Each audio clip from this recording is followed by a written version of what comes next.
creating it. Oh.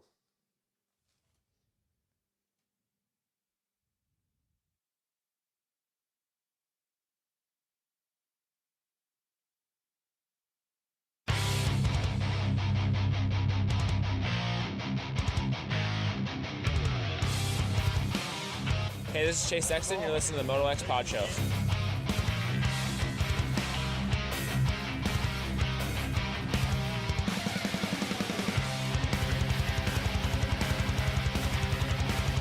What's up, you guys? Jeremy McGrath here.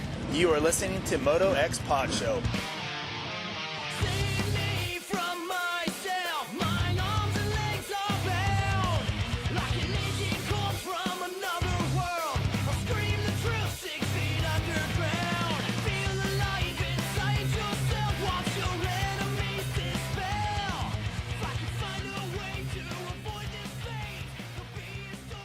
Two more days until Anaheim 1, guys. We're almost there. The 2024 Monster Energy Supercross season is about to kick off in just 2 more days. Cannot wait. I feel like I did when I was 8 years old, waiting for Christmas morning to get here. Man, it's a good feeling. It's a good feeling. A lot to talk about. We're in a secret location in Southern California.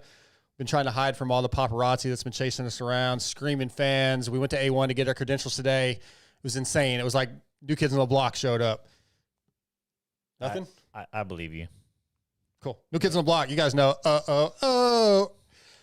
This is the Vital MX MotoXpod show presented by brand new sponsor for 2024. Yamaha Motorsports is on board, as well as our longtime sponsor of Race Tech, Checkers and the Boys. We love those guys. Race Tech back for 24.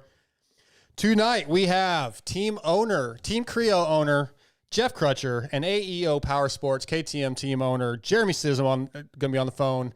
But in studio, out here in Southern California, he's never in the studio in Texas. Somehow he ended up in Anaheim 1, though. TJ, what's up, dude? What's going on, man? We just out here riding dirt bikes all week long. Which blows me away. As cheap as you are, I can't believe you're here, but we'll get into your travel stuff and Glen Helen. We're starting a little late tonight, so we're going to have to do the intro fairly quickly and get to our first guest, and we'll talk towards the end. New guy running the cameras tonight and kind of keeping up with YouTube chat, hopefully. Hopefully it sounds good. It's looking good. Michael Lindsay, what's up, dude? I don't know. I'm very much questioning New Year, New Me, and the way you started out that intro. I'm scared. Why? Because you mean, right stuff. That's for Pookie. Okay. New kids. I was just hoping for better. I'm scared. I mean, you want me to do some, like, Lamb of God? I think that would be amazing. At least I'd be more used. I would expect that. What you said was a little unexpected. All right, fair enough. Well, first of all, like I said, we have some. Can we also talk about we're doing a Thursday show? Oh, that's true. We moved the show from last night because schedules were really tight. I was riding and in Mesquite. And I'm just such a nice boss. Yes, it made it much easier. My garbage came a day late, and we started the show a day late. It's basically the same thing. It was a holiday week. We had to wait until all the 250 West Coast guys were signed up. We don't even know for sure they are. That's what I'm saying. It could all change in 24 hours. hours. I think, at least 8 people text me in the last 24 hours and asked me, are you sure Hayden Deegan's not racing A1? Are you sure Hayden Deegan's not racing A1? I mean, the honest answer is we're not. You can't be 100%. No, he's not racing A1. I know, but I'm just saying, yeah. Well, as I said, very, very excited about some new sponsors this year. Yamaha Motorsports is on board. Yamaha Motor Corp. Huh? Yamaha Motor Corp. The read said Motorsports. That's what I was going with. Okay, well, fine. I'm wrong. I'll go Motor Corp. I like it when Mike Either was way, wrong. Blue Crew. Blue Crew. It happens a lot. And Evans Coolant came on for 24. We'll do the read, introduce you to those guys here in a little bit, and Troll Training on board. Troll Training, I'm getting me in shape. We need to get Fat TJ in shape. Hey, wow, that was aggressive. He's always aggressive, but hey, but honestly, I'm actually enjoying riding right now, so maybe I would, yeah. Well, there's a lot of stuff I want to talk about with us riding and everything, but I'm really thankful for these sponsors. You guys go support them, check them out on social media, follow them. I guess let's start with, before we get to Jeff Crutcher, actually, let's just start with, we'll get to some race stuff. Vital MX Fantasy, Michael Lindsay, you're pretty excited about that. We're excited about that. Tell everybody what they need to do, because we might be one of the only fantasy games in the business right now, Steve Mathis. There's our fantasy games in the business. We just, it was something I was playing around with all summer. It started as a little, what is it you called, like a Microsoft Doc game we were playing. But yeah, basically team manager without all the risk I put myself through. No spending hundreds of thousands of dollars out of your own pocket. You get a budget every weekend. You can hire whatever riders you want. Only rules are hire a rider from each class and stay within budget. But it's at vitalmx.com/fantasy. We have prizes. It is free to play. There is a pay option, but all it does is get you analytics and stuff. No matter what, you are signed up to win prizes. Like I said, cool. paid option allows you to create leagues and a few things like that, but it's all built into our website, has a nice dashboard, doesn't require a different website, and people can talk about it in the forum or wherever the heck they want. But, yep, that is live. You can make picks right now for A1. The rider list is updated every time I get riders, but it's pretty full right now. And if you want expert picks, you can DM me for my Venmo account. I'll hook you up, man, for the right price. I'll give you the best picks in the business. I've played fantasy with you for years, and I do not waste TJ, your you money. just shut up right now. Do not waste your money, people. Just shut up right now. One topic we'll try to get to before we get to Jeff Crutcher. Are you about to disappear, Michael? Because I was going to go to your topic. Keep talking. Okay, well, I was I'm about just to here in ask the you a question. background working. All right, well, I'll start with you then, TJ. But this was a topic that ML discussed while we were driving to Anaheim today is on the bubble main event riders. Yeah, and okay. Yeah, when you think of how many guys You're talking about Bubble making the main or Bubble making the main guys like Cade Clayson, Justin Starling, Benny Bloss, Jerry Robin, Kevin Moranz. I think you're rough on Bloss. I don't think he's on the Bubble, but that's just me. Okay. When we talk about that, listen to and you count out loud. Okay. Cooper Webb. Yeah. Say 1. Okay, 1. Yeah. Eli Tomac. 2. Aaron Plessinger. 3. Dylan Ferrandis. 4. Adam Cianciarulo. 5. Jet and Hunter Lawrence. 6, 7. Malcolm Stewart. 8. Christian Craig. 9. Justin Barsha. 10. Ken Roxon. Okay, 11. Justin and Josh Hill. Josh Hill's almost Okay. bubble. Justin Hill. Okay. So we're 11. Shane McElrath, Kyle Chisholm. Jorge Prado. Jorge Prado. Chisholm's on the Bubble over. But these guys I feel like are over a Starling or a Moranz. Yes. Yes. Vince Freeze. You quit counting. We don't even know where we are. I don't even know. There's a lot of them. Yeah. So of the guys I named as bubble guys, Cade Clayson, Justin Starling, Okay. Benny Bloss, I Colt Nichols would be one of those guys that would probably be in. Unfortunately, they just released today that he's injured. John Short will be filling in. So of the bubble guys, like who, ML, like you brought this topic up. Who do you think are the more likely guys to make it? It's tough because, like I said, at the end of last year, you have guys like Cartwright, you have guys like Cade Clayson, Starling that are in every week. And here's the thing: if we kind of break the odds, if a Cartwright or Short, if like 2 of them make it in, that means somebody who thinks they're guaranteed is out. Like somebody we dead expect to be in is going to be sitting in the stands at A1, completely rethinking their life decisions, their off season, and wondering what happened to me. Don't we normally have this at A1 and then the guys that are supposed to make it in? Like I feel like the last 2 years we've said that, where we've said, hey, it's going to be tight to make it in, and then the key guys, none of them are sitting in. Like last year, did we have any of the top guys sitting out? I'd have to go look. I don't think so, but like Chiz didn't make the first couple of rounds, and he's that bottom he's level bubble. of the top guys. Yeah. But I'm saying you should kind of have that almost like reset every year. Yeah. Again, at the end of last year, you have Harlan, you have Carr, you have all these guys that are solid, and I hear people going, oh, why didn't that guy get a ride? Because they're a main event guy every single weekend. Towards the end of the year. Come A1. They're not. There are guys impressed. So I remember having this conversation last year, Jamie, on the show, and one of the people that came up was Grant Harlan, and I said, why in the hell is he racing a 450, considering being one of those guys I didn't think he'd make mains most of the year. He only missed like 3 mains the whole year, so when we had him on the show like 6 weeks in, I had to tell him, hey, by the way, I said this. I'm going to eat my own words right now because I'm a dum-dum, but yeah. What do you of those guys? Like I feel like Cade. Cade's probably one of the more likely guys. I think stock exhaust Cade. What's that? I was joking. Oh yeah, we were talking about that, right? Yeah, he's had a lot of changes to that team. So yeah, maybe he won't be as comfortable as he was, but like Cade's a guy I think is one of the first out of the LCQ borderline guys. I think it's actually gotten like way more interesting now that you bring it up the way that you're saying it. Like you got to thank this guy over there. It was his. No, I'm not giving him any credit. Okay, fine. He's the Scotty tonight. Remember? Oh yeah. Oh, a punching bag? Yes. we got the idiot on the left and the punching bag on the right. Yeah. Let's see. We got a few more minutes. So we talked Prado. You brought up Prado. Yeah, I'm excited. Where does Jorge Prado? Now you've probably been in the loop a little bit, Michael, and talking to the guys, and like seems like he's been looking pretty good, but whoops are probably the weak point. I think everywhere. I saw him ride over a month ago, and it was decent. The biggest thing I noticed was if he got out of what I would call out of main race line, he looked a little more uncomfortable, get out of rhythm easy. I've heard he's made big progress. The thing that blew my mind is how many laps the guy was doing. And his point was guys are going out and doing sprints. They're doing 2, 3, 4, 5, 5, 4, 3, 2, 1. He's rolling laps. Just rotating. The dude would go out for 20, 25 minutes and just log time. Because ultimately, me and Lewis discussed this in the previous show, this almost bums me out kind of coming into the storyline. This is not a tryout to me anymore. I think he's already made his decision, and unless it goes drastically bad, this guy is logging time. He will be here in 2025. So I'm excited to see how he does, but I'm not sitting here going, oh, this is the Jorge Prado tryout. I really think the man's already made up his mind. Result-wise, I've said around 7th to 10th. I think he will lead a heat race or remain at some point because his starts are undeniably good. I'm just curious to see how long he hangs in there. How quickly does it happen? I think no matter what, just the lack of experience intensity will eventually get to him, and he'll fall back. Maybe a top 5 is possible in the first 3. I think, again, as big of a stack field, I just can't deny it. He's a world. He is truly a world-class talent. I can't deny it. I'm not saying that. I think 7th to 10th is what I'm expecting.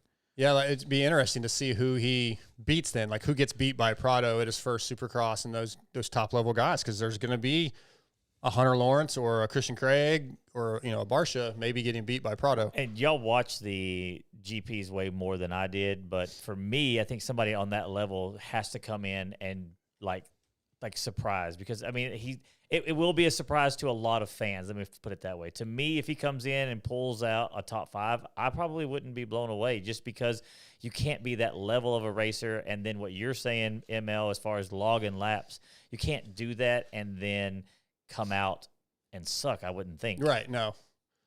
Yeah. The other one I got for you, because of Colt's situation, and this is nothing against Benny, but do we have a chance that we don't see a beta in the main at A1? Because between, I think there's a pretty high chance. Because again, I'm not saying this against Benny or anything, but with Colt and Benny, I'm like, okay, at least one, and that I could say Colt may even have a bad night. He could be one. I'm like, between the two of them, beta gets in A1 at their first 450 main event. Mm-hmm. John Short, from my understanding, has rode the bike on a turn track. Has not ridden Supercross on the bike yet.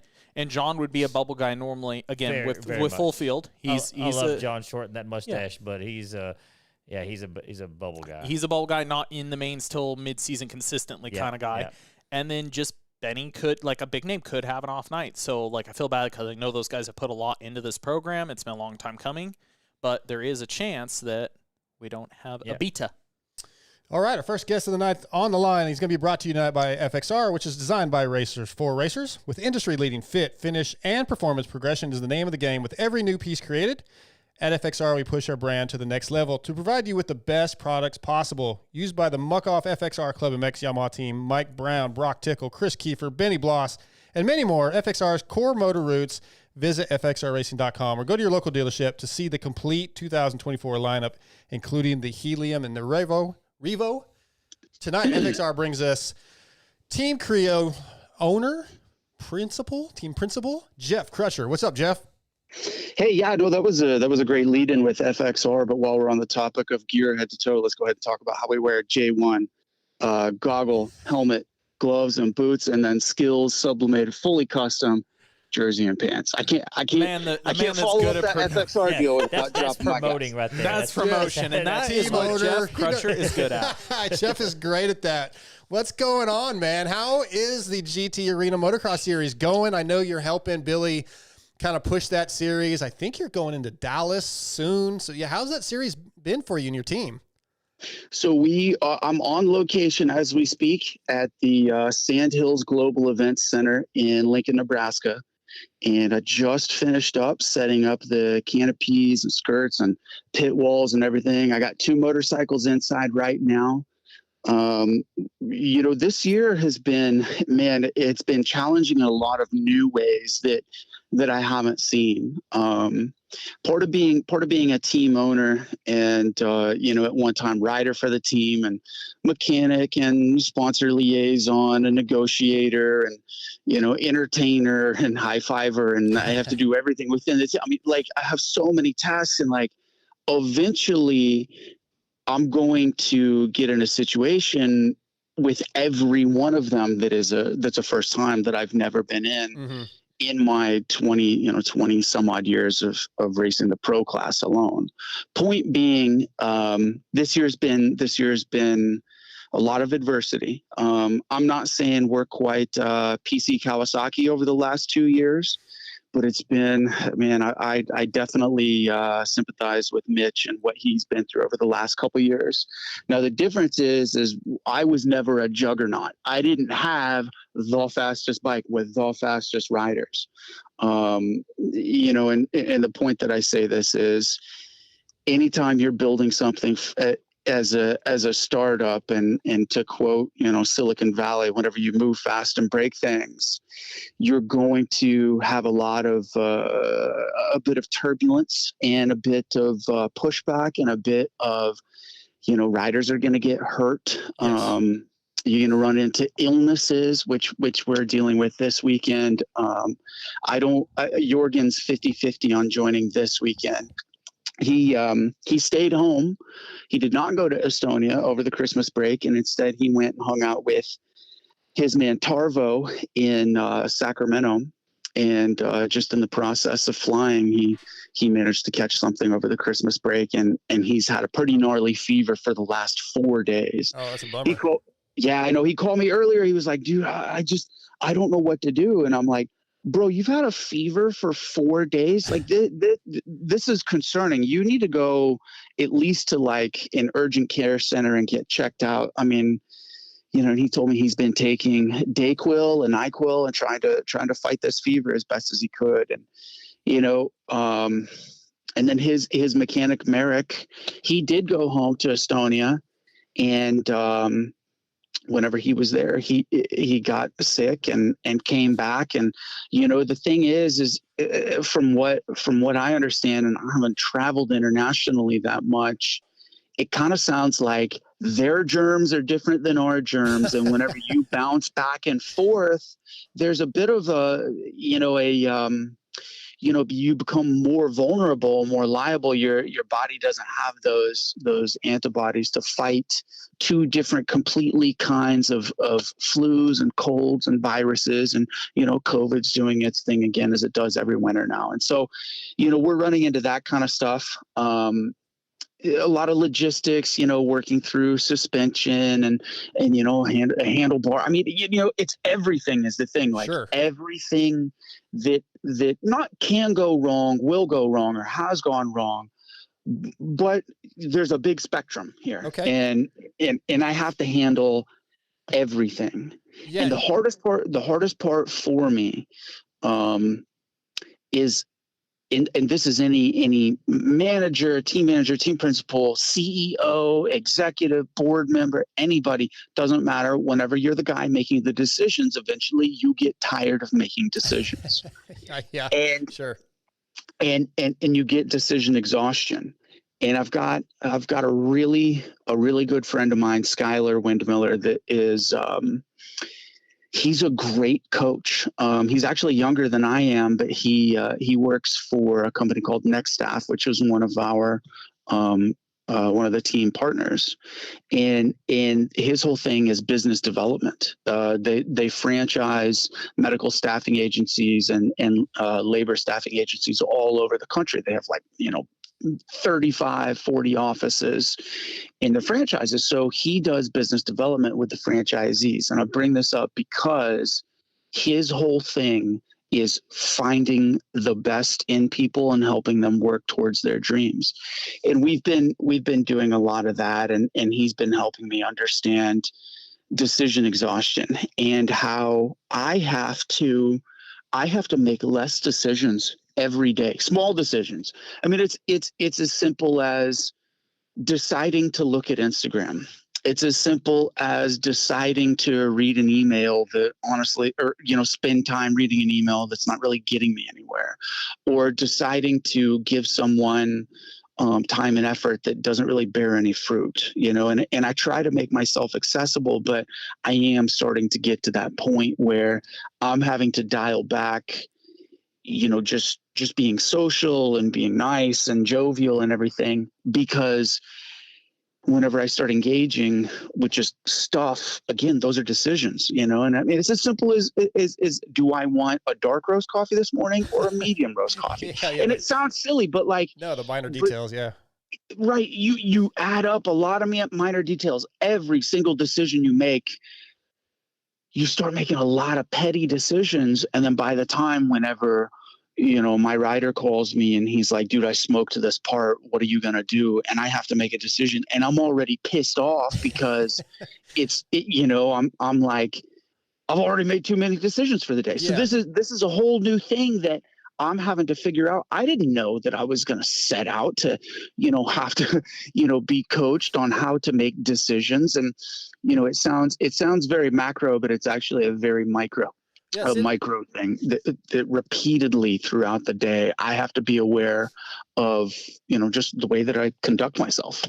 When I talk, that's very intense. And I think a lot of people wouldn't really think of that side of it. And when I talked to you around this time last year, you seem a little happier than you seem right now. Like you seem stressed, and I'm wondering, are you still enjoying this?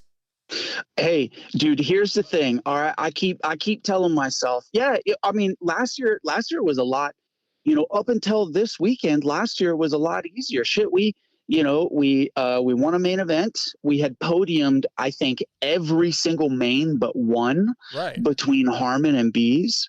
And coming into this weekend, at this race last year, Cheyenne qualified first in time qualifying on Friday, and then ended up knocking himself out and breaking his leg. Just a simple lost the front end in a corner and came in high speed and just smacked himself on the ground.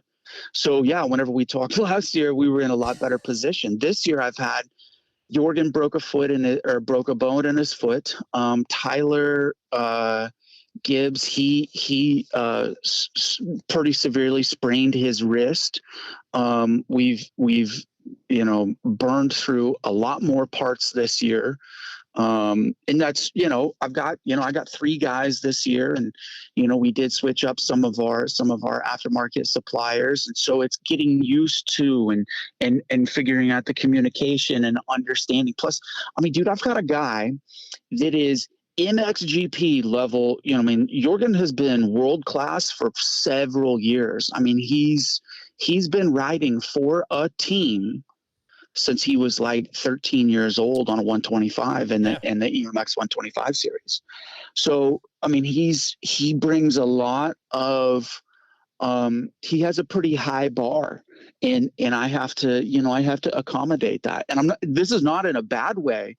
It's just different. Of course. And then additionally, as we all know, the Euros, they're just different. And the way that they speak is so blunt and so straightforward. And I love it. Right. But there's times whenever I'm just like, I have to process what he just said to me. And same thing with his mechanic, Merrick. And, Merrick is so thorough. He's freaking 500 times better a mechanic than I am. I'm learning stuff from him every single time. But he's also very engaged with every single detail. And he's bringing me stuff all the time, where I'm like, dude, I don't care that bolt broke. Like, just fix it. Yeah, right. Yeah. And so we're, again, we're all learning each other. My style of management is very different than, say, somebody else's. And so, there's a lot of it is understanding the communication, understanding the relationships, and building on that. We haven't found ourselves on the podium yet in a main event this year. I'll say that there's a little more competition this year. Marquier's back. Michael Hicks is crushing it. Hicks is crushing. Ben Nelko's joined the series. Harmon raced the first couple. Alessi's here. Carter Gordon's back. And then we've got a lot of mid-pack guys that have come in. There's more than ever. And the thing is in arena cross, what we call a mid-pack guy on the right night can screw it up for front, for front runners and take them off of the podium or take them from 4th or 5th, and so it's a pretty big change from what it was last year. And it's a big learning process. And And it's dude, I mean, I'm stressed, sure, yes. And I was actually talking with my fiance earlier about, I trimmed my beard off this week, and the gray didn't go away, because normally I trim it off and the gray goes away underneath, but it did not this time. But welcome to the joys of team ownership. And let me just go ahead and make it very clear. I'm thrilled to be here, because the thing is if this is my worst year as far as setbacks, injuries, illnesses, motorcycles, suppliers, aftermarket, the industry as a whole being harder than ever.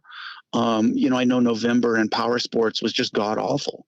And, I was directly affected by that, and it's made a lot of hurdles for me. Now, however, if we can get through this year, as a team, I'm just looking at it as like, well, what else could there be, that could be any harder? And so it's all lessons. It's all opportunity to grow and expand and understand myself better and how to communicate and how to manage. And, I don't do New Year's resolutions. 9 years ago, I did a New Year's resolution to myself that I'd never make another resolution again. Conveniently, this is, New Year's, so it's easy to be like, well, this is New Year's resolution. But the truth is, it's just a goal of what I want to get better. And I'm really focusing on this. And again, Skyler, my buddy I mentioned, he's helped me with this, is there's two things in life that can always be better and have more of. And it's not money or time. Sure, yeah, that's whatever. Sex? Well, I mean, if you ask Chris Kiefer, yes. Yeah. Yeah, no, for me, it's motivation. You can always have more motivation, and you can always have better communication. So those are my two focus points for both short term and long term. So I'm doing some implementation of better communication and having more motivation. And I think the easiest thing to call motivation would just be self accountability and giving myself a little attaboy. Anytime I do something I say I'm going to do, I'm like, there, look how easy it was to do that thing that I didn't want to do, and that motivates me to do the next task. So y'all are at Lincoln, Nebraska this weekend. Is that what I heard you say? Yes, sir. That's right. We're in Lincoln right now. We're halfway through the General Tire Arena Cross Series. And, to that point, I kind of started to talk about Arena Cross, dude. I mean, I'm here to champion this series. It's amazing.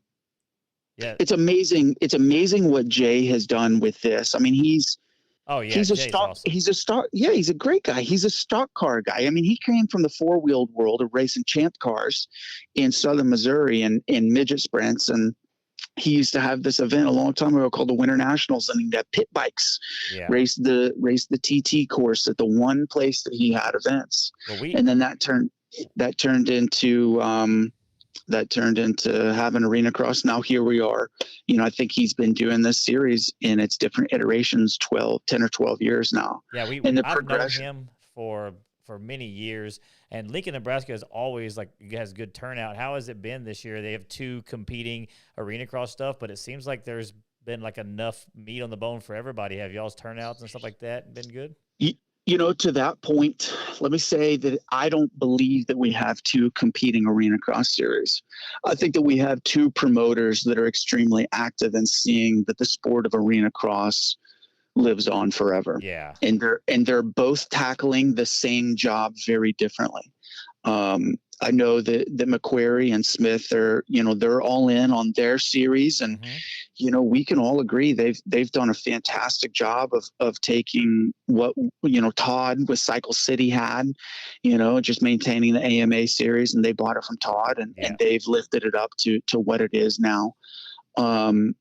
They're in a they have a different situation. They only race one night.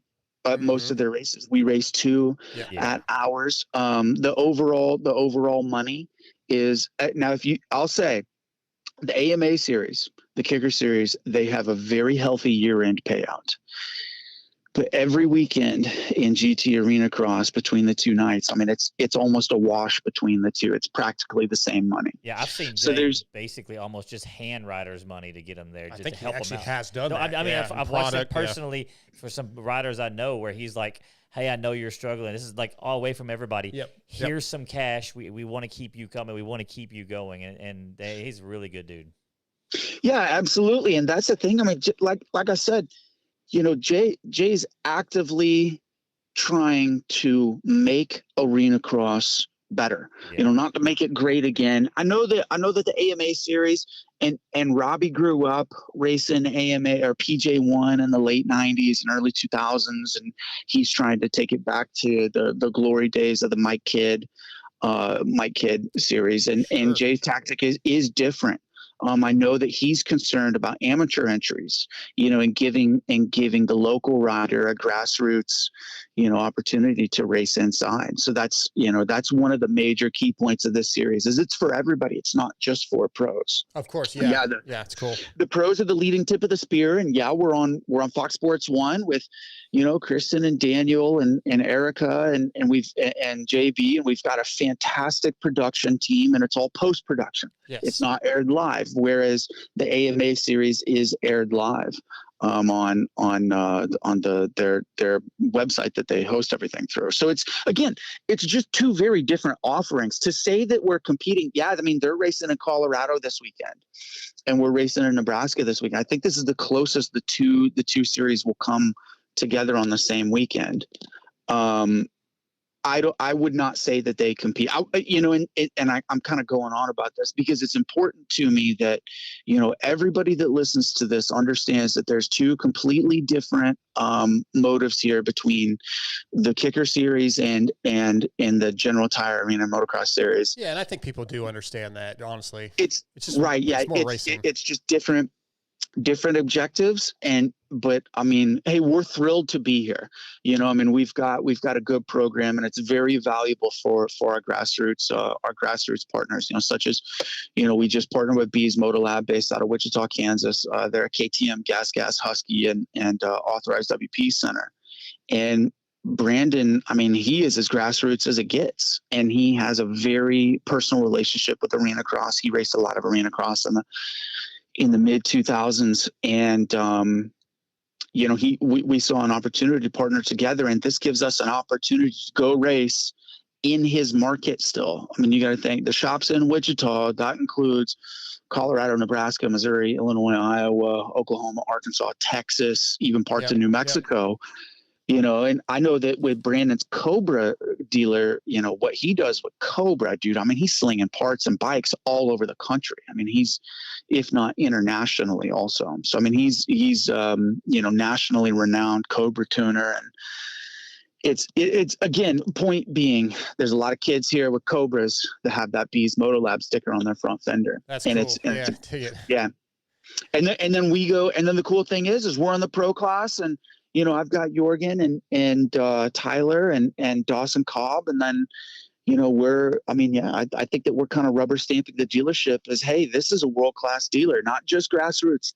Yeah, they do that, but they're able to support us in GT and then Monster Energy Supercross East. I love it. Jeff, dude, I'm really glad you reached out and came on for a little bit. Kind of tell us what's going on with you and the GT Arena Motocross series. I wish I was in Texas next week. I'd go check it out, but I'll still be out here in California. TJ will be back. I don't know. Oh, you'll be at work. I got to work.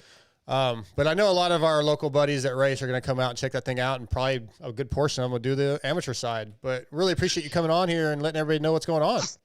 Sure, of course. You know, and we're going to do so next weekend with the Dallas Arena Cross. It's on the same premises that they hold is it the Rose Bowl? What is the Cotton Bowl. Yep. Yeah.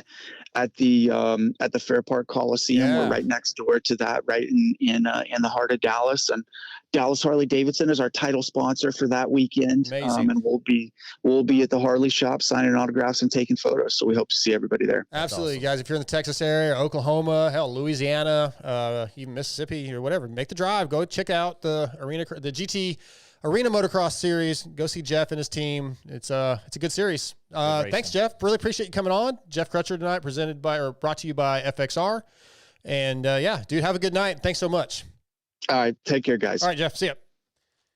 ML, did his stresses make you bring up any memories of running a team? A little bit. No, I had everybody. I had us muted. Sorry. When you top tier. When you took your headphones off, top tier. Yeah. Top tier. Thank Cool, you. man. Thank you for turning me back on. I'm muted glad that you. I'm allowed to speak again. All right, Scotty. I muted you when you were putting your headphones down. Yeah.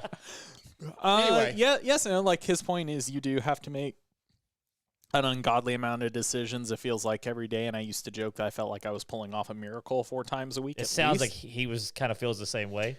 Yeah, and I feel bad for him. It's not like it gives me PTSD, but I keep thinking I know kind of what his program is like, and I think about the extra add-ons of like the Supercross, motocross time, like full semi, dealing with the paperwork, dealing with a lot of guys flying. Like you said, you don't really think about riders that are sick or whatever. There's little things like it is funny those, like he said, the little decisions add up on a weekly basis. You think it's a couple big ones, but sometimes it's the dumbest little stuff that you get called about every day, like 20 times a day, and you're just like, oh, why am I just... And then when something big happens, you want to jump off. And then the bright side, this is something that happens the bigger the team. Like, there is bigger decisions, but also sometimes the more people we have implemented in the right place, the better it is, which, difference in team size. Not our team size was big, but I had a couple good mechanics that kind of knew how to take care of a lot of those stuff, so they didn't have to call me and ask me some of the basic questions.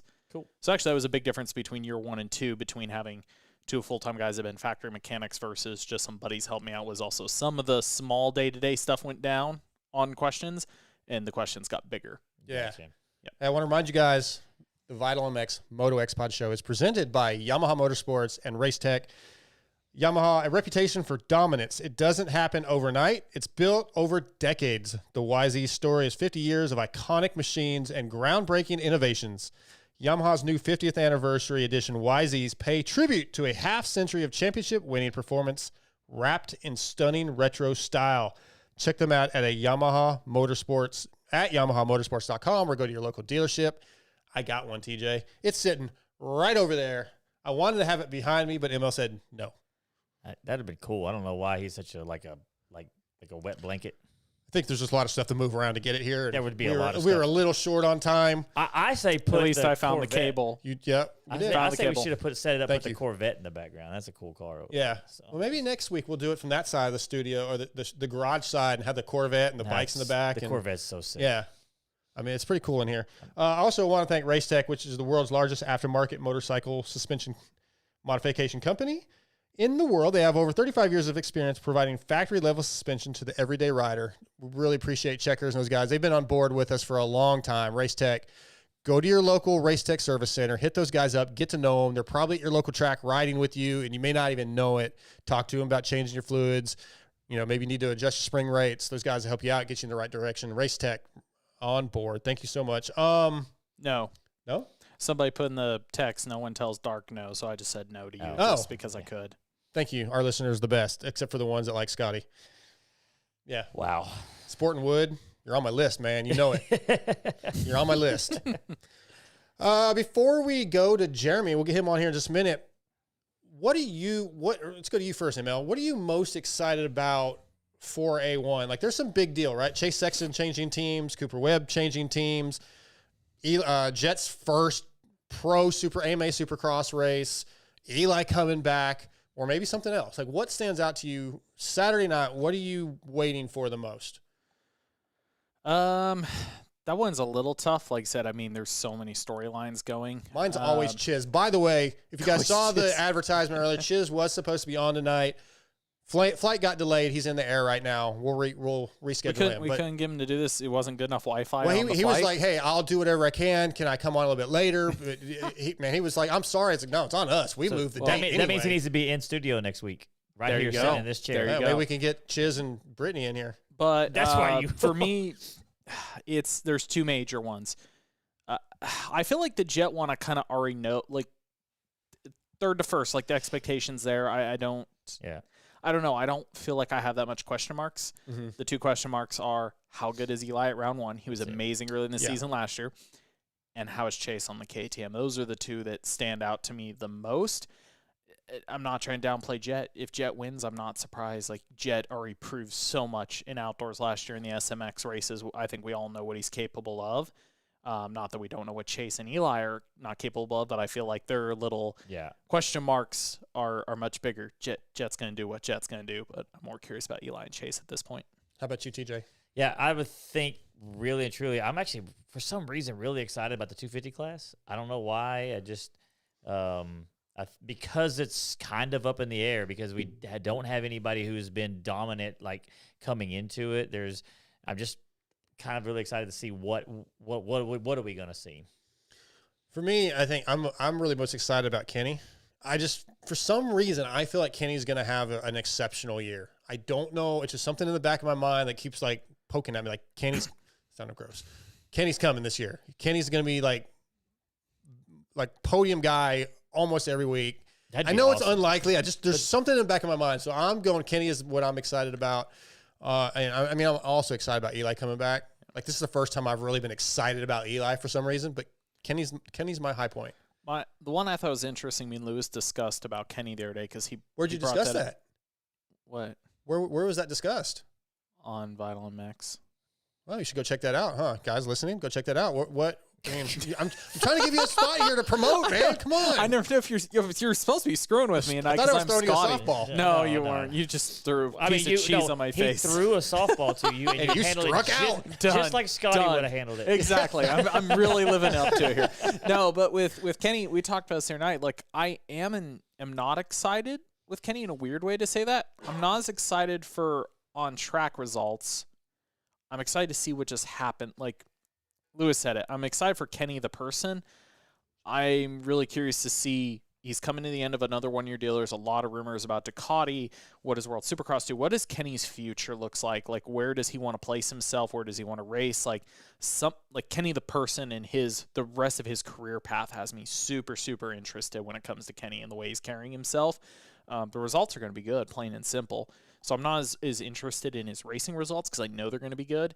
It's so much career stuff and the way he's carrying himself and what he wants to do that actually has me really curious at the moment. Suzuki going to have a new bike next year? I don't know. They're never going to have a new bike. We were supposed to, and then we weren't, and then we were, and then we weren't. It would be a bummer if they took Kenny, and he's going to do good. I don't know if he's going to be podium every night, but I think he'll do good for the brand. And then they get a new bike and he leaves. That would just be, it'd be terrible.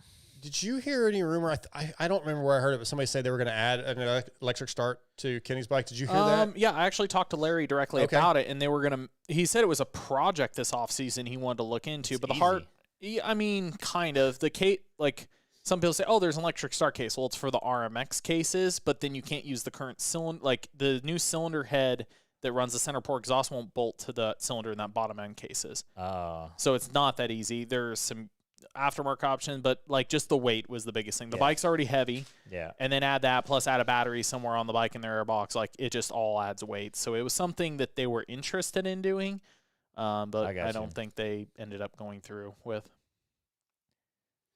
That'd be cool to see. That'd be the probably a highlight on Pit Bits. Oh, there's gonna be a lot of highlights on Pit Bits this weekend. There's a lot I'm super interested in. Oh yeah, you want to tell us? Or you gonna save it? I mean, most of it's just seeing on the Austrian guys who's on the new frame, who isn't. Some of the fork combinations with the 52s basically going away, who's on a kit version of the 48, who's on a production upper tube. Some of that stuff with Austrian bikes have me interested. I'm kind of interested to look between like J. Cooper Webb, and Eli's bike. What kind of differences we have between those three has me very curious.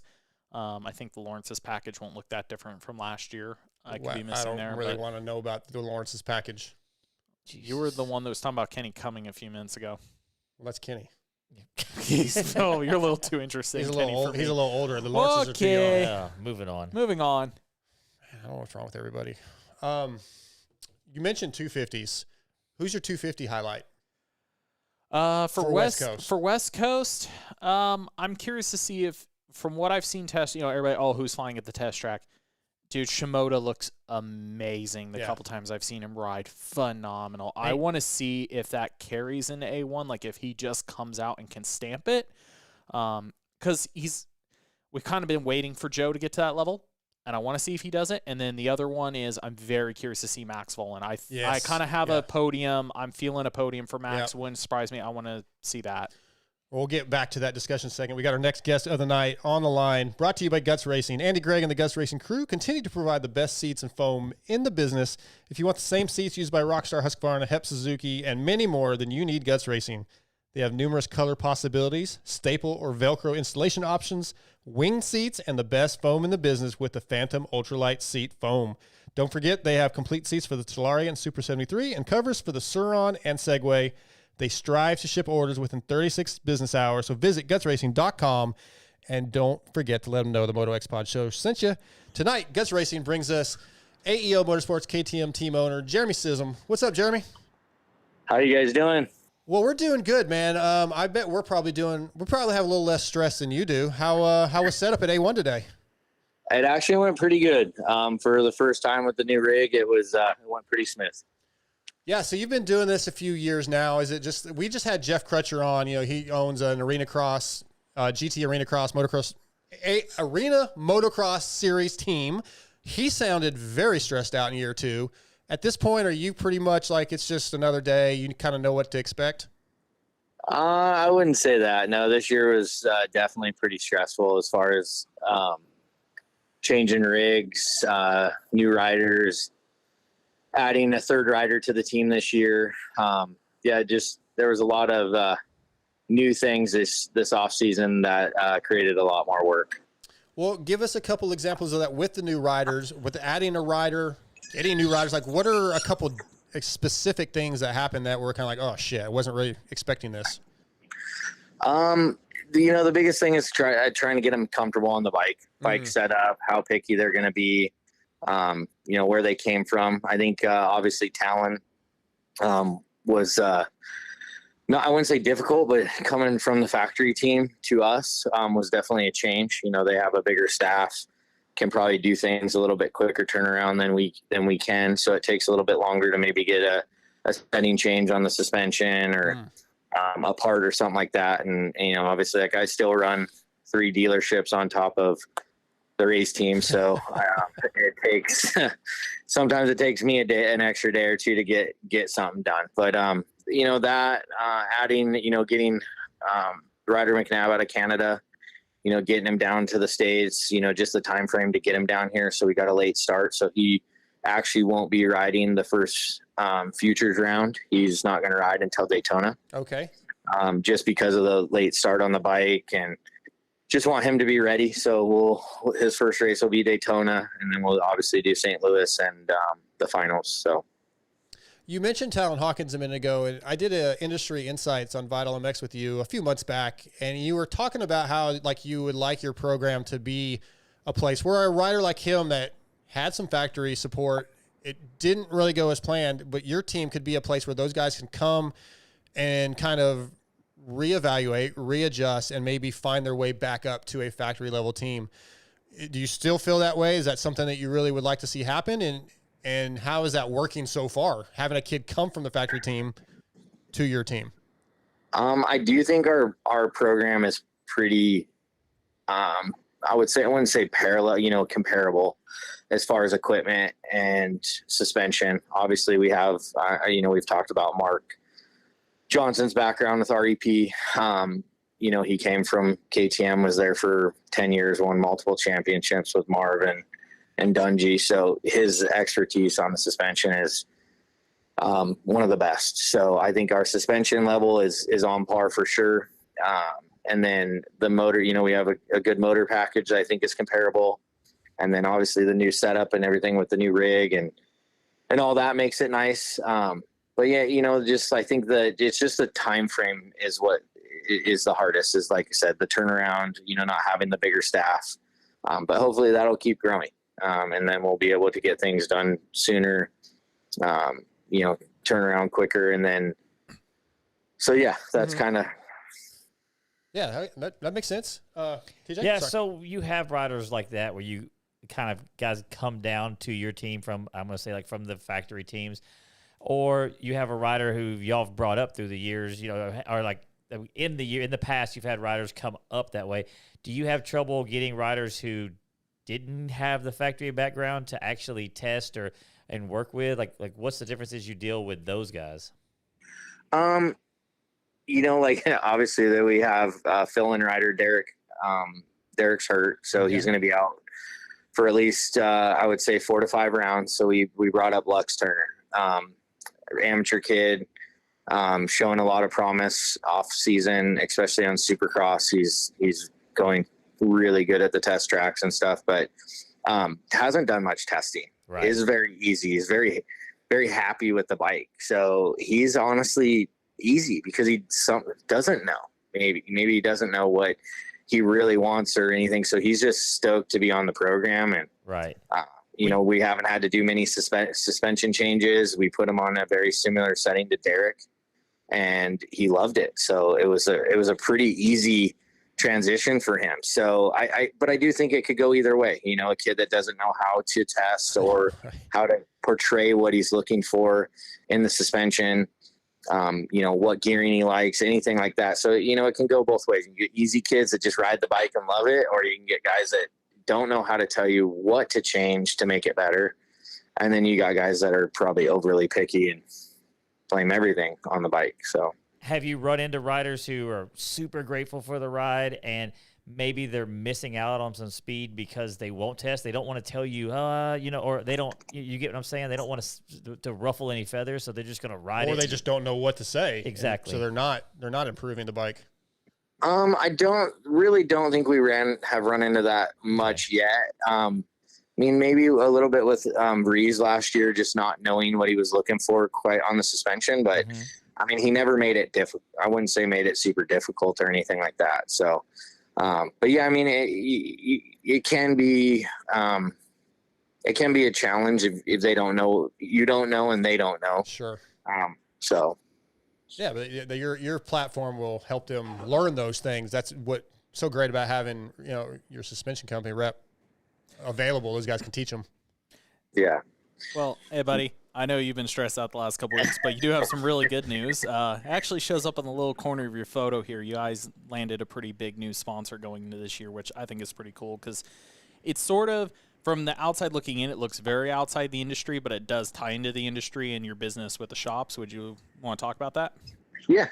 No, it definitely was last minute. I had actually approved all the graphics, wrap, everything, and I swear it was about 2 hours after I did that, I got the phone call that they were going to come on board for the 2-year deal. So it's awesome. Obviously, they're a bank. They do a lot of financing in the motorsport industry, pretty much any industry. It's, they're huge, a big financing company. So it works out perfect. It aligns with the shops. It's nice to have something outside come back into the sport. I think it was a really good fit. It worked out well. I think it's also really cool because you have the factory KTM effort is Wells Fargo. You're doing the Synchrony thing. So it just shows that brands. Synchrony Bank. Okay. So it's really cool because you have brands that not only see, you have one brand that already saw value in getting involved, but you have another one that's like, hey, this is competing for our business. So there's enough pull in the motorcycle industry. You have multiple brands that want the business here, which is really cool to see. Jeremy says, go ahead. Sorry. No, it's really cool. It's what we've been working for all probably the last 2 seasons, but the off season I had a lot of help with a good buddy of mine that helped put the deal together, which was awesome. I can't thank him enough. So it was a really cool deal, really exciting to kind of showcase the, going into A1 and kind of the growth of the team. And I think obviously you guys were here today. You saw the new rig, you saw the new setup, what we've reinvested into the team again, going into year 3. And I want to keep growing this program and be here for a long time, One other one I thought would be cool to talk about is from doing my team itself and having people comment, like outsiders looking in, it's always like, oh, why do you have to have a semi? Why don't you do a box van? Why you don't do a toter home? You did more of a mid-level setup the first couple of years. You're in a full semi now. That was an off-season project. I know how many trailers that we were going back and forth on. Like, you did your due diligence and found a pretty cool setup. Dealing with OEMs, sponsors, even parking, signage, kind of all your stuff. Like, can you maybe explain, okay, now you're in a full rig, even the way the guys work out of it, how big of a difference is it compared to running like a toter home or a mid-level setup? It's huge. It's a big step for us in the right direction as far as just space, functionality,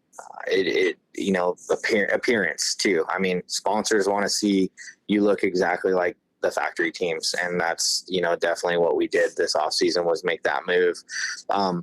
I loved our toter home. It was awesome. It was a great starter rig. I think, we saved a lot of money being able to, 4 or 5 of us sleep in it every weekend. And we got really close, really close. Vital set up in the back of it a few times with camera bags. I think you even slept in it once, Michael. So I did. It definitely was, it's awesome. That first rig was amazing, and it did its job, and it got us on the map. And, now we made the big step into the new rig, and definitely it's a huge accomplishment for me, and the team just to see what we brought to A1. I'm super excited to unveil it and show everybody what we've done. I remember one of my most proud, cool moments was Thunder Valley. The first couple rounds, when the second year I had the rig set up identical like Honda, is basically parking all together and being on factory row. And I just walked by you today. You've got factory KTM trucks, then yours, and then TLD. Factory gas. You're right, Husky. That's your OEM. You're in with them. It's a pretty cool Austrian feeling. It is very cool to see your setup and then walk out and look up and down the row and go, we're right here with the big boys. I don't know. It's like the general Joe Blow walking by will probably see and go, oh, cool, this team's up here. But a personal satisfaction level, when you look up and down the row, it is pretty awesome. No, it definitely was pretty cool to see where we were parked today. I wasn't here when they moved us in.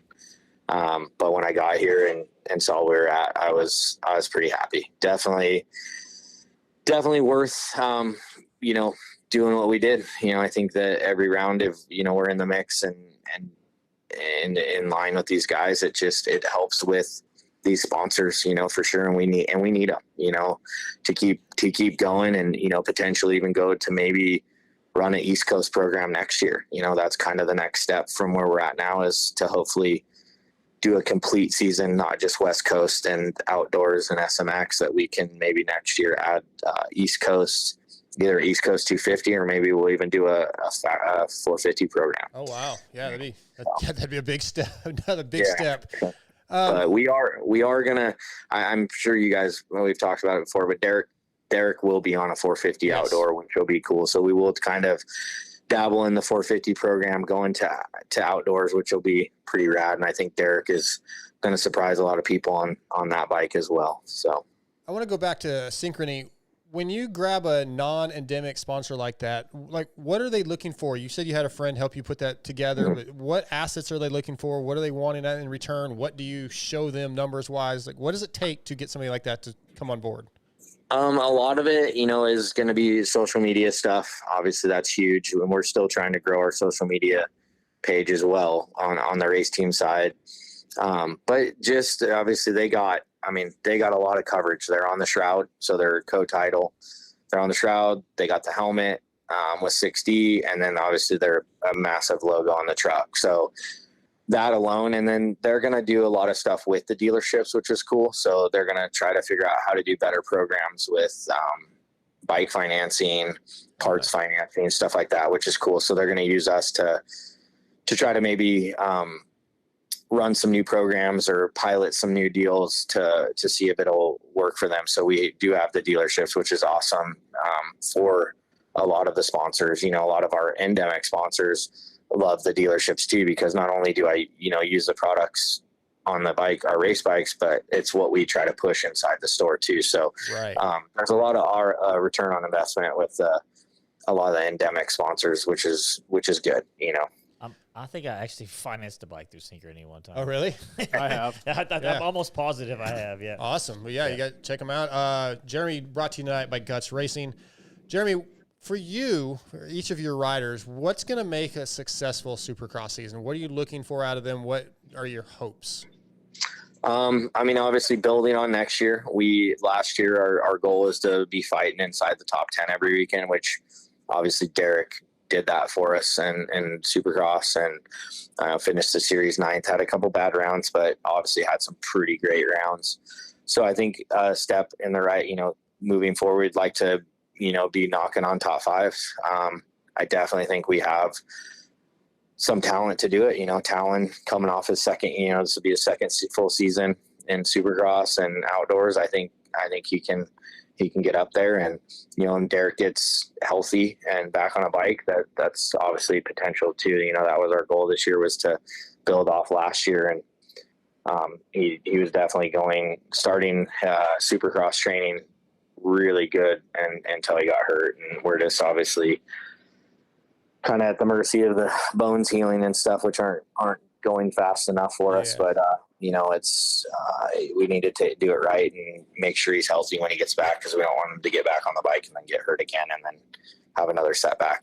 If he doesn't make it back for Supercross, then we'll definitely focus on outdoor, which, like I said, I think on a 450, we put him on a 450 for a couple days before we started Supercross training, and it was awesome. Like, we're good to hear. I love that guy.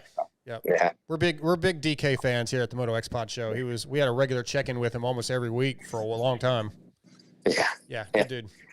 No, for sure. He's become definitely part of the family, and we've become close friends, and obviously an employee and employer, but that's one cool thing I think about our team that's different is, we're smaller and we're tighter and we're more like a family. And, I love this. I do it just because I love it. The industry has given my family such an awesome experience. So it's really cool to give back. And then obviously I love it. I think I've told you guys before, it's like racing without the risk of getting hurt. So it's awesome. So, but no, I mean, I love the guy to death, and I can't wait for him to get back on the bike and do what he loves to do. And like I said, our program, I think, is just going to keep growing. I hope it helps, Talon blossom back into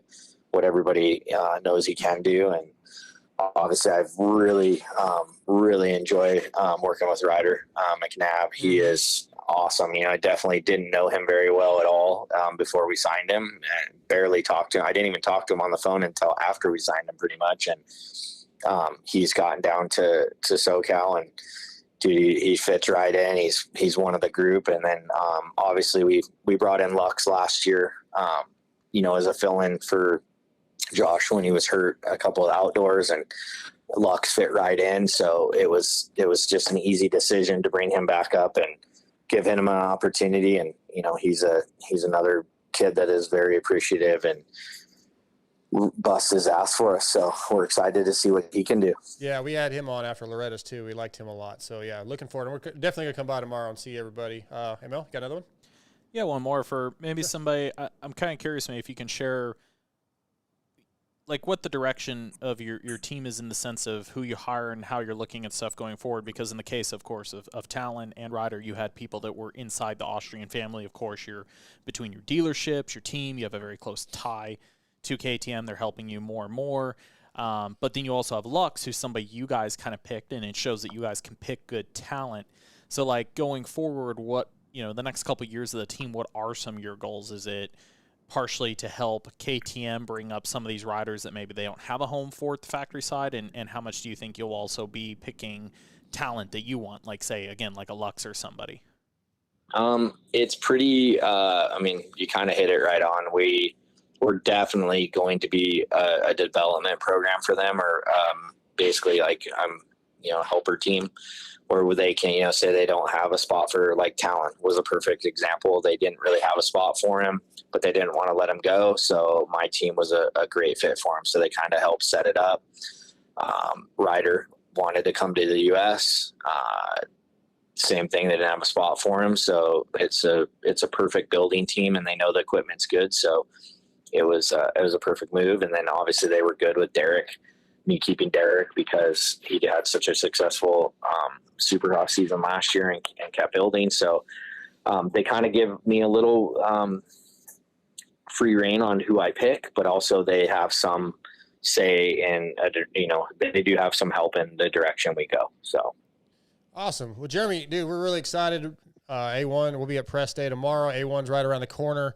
if you guys are going to make it out to your local Supercross race, you got to go in the paddock, go by AEO Power Sports, and say hi to Jeremy, say hi to the riders. Really good group of guys over there. As he said, it's like a family atmosphere. Everybody's super, super cool. We appreciate you coming on. I know it's a really, really busy time of the year for you, and you took the time for us. It means a lot. No problem, you guys. I'm glad to be on, and thank you. Yeah, we'll see you tomorrow, man. Thank you. All right. Thanks, guys. Yeah. Jeremy Scism, AEO Power Sports, KTM, brought to you tonight by Guts Racing. Yeah, you've had a lot. You've known him for a long time. You're pretty tight with that group, right? Dude, I'm trying to think of how to word this. I'm trying to think of how I met Jeremy. So the dealership that he's had AEO. Well, the first thing, AEO dealership, if you're a moto guy and you're in SoCal or Arizona like near Phoenix, it is it's like Chaparral-esque. You go in there, they got all the motocross stuff. Cool. He's just got really cool setup. But he's had the started with the original shop in Arizona, got a second one. He had done, I think, a good enough job. Basically, KTM sort of had this flagship store in Marietta. I can't remember the guy's name in the story. It was a baseball player that played for the Angels, kind of originally got involved with it. KTM wanted it to be like a flagship store. It's in a great spot. It's right in Marietta, Temecula. But it didn't work the first time. So basically they kind of brought in Jeremy, like, hey, there's this space available. It's the closest dealership to our corporate headquarters. Like, we need somebody to figure out how to run that, how close it is to the He is basically like, and it's very much how like a top level KTM dealer runs. So it's also an example for them bringing in new dealers. They can literally, KTM staff can take them down there and go, this is what it should look like. Yeah. So he was kind of sort of handpicked, like, hey, do you want to take on this project? And for him, it was gnarly. I met him when he first reopened that shop. Somebody told me they kind of knew him. I walked in one day, introduced myself, and the guy's treated me like his friend ever since. He's been super awesome to deal with. But, he took over that store, basically moved over here for a year, was with his family to kind of get it up and running. And the dude drives back, and he does like 1 week in AZ, 1 week out here, started the team out of it. Him and Mark did the suspension business out of it, REP. He grew it from 1 unit to like 6 already in just a couple years. But anybody I know that's met Jeremy, like I say, he's over here on the weekend. Like when he's working, he'll be out here the weekend doing trackside support himself. Like he is just, he is the example when you hear people go, man, I loved when I used to have a local dealer where they were hands-on. They did good support. The guys felt like they cared about you. He kind of nails that on the head for me. I always say after anybody I send down there to deal with him or after talking to him, I'm like, man, if we had more dealerships like this, more people would probably like to go to their local dealer. Of course. Well, that's how Broadway was back in the day. Before more moto based. The owner was that way. His shop is almost specifically moto, right? He doesn't have any street bikes. A little bit, because KTM, because the Crutcher. Are you talking about Broadway Yamaha? Yeah. And Tyler. Yeah. Pete. Pete Watson. Yeah. So my dad and Pete grew up together. I was at Pete's funeral. Pete was one of so my dad was there too. Yeah. Was he really? Yeah. Bullshit. No, my dad and Pete grew up together from they're like 3 years old. Your dad, Oh, I've got a million great Pete stories. Pete was a great. We're getting sidetracked, but that dude was a bad dude. I love him.